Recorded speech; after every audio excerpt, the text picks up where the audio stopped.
आई, मी 2 दिवस माहेरला जायचं म्हणालोय. जाऊ काय?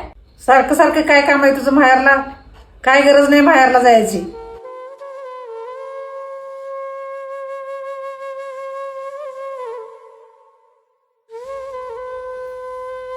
अगं आई, तिला जाऊ दे की. सारखं सारखं कुठं जाते ती माहेरला?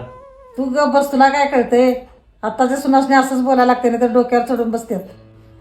अगं ते सगळं जाऊ दे. मला एक सांग, तुझी सासू कशी होती ग? तुला सोडत होती माहेरला? कुठलं बाबा, वर्षभर जाऊ द्यायची नाही माहेरला. वर्षभर जाऊ देत नव्हती? तुला तर जाऊ वाटत असणार की.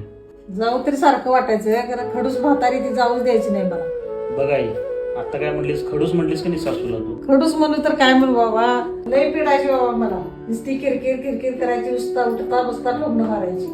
बघ आई, तुझी सासू तुला जाऊ देत नव्हती म्हणून तू तिला खडूस म्हणत होतीस, आणि तुझी सून काय म्हणत असणार तुला? खडूसच म्हणणार ना. बघ, विचार कर जरा.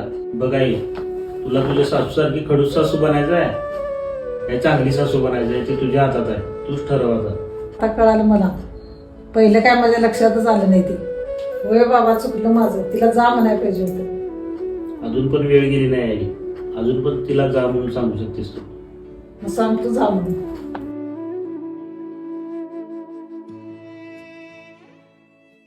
सुनबाई, जाणार होतीस ना बाहेरला? जा म्हणून येतो 2 दिवस गावाला.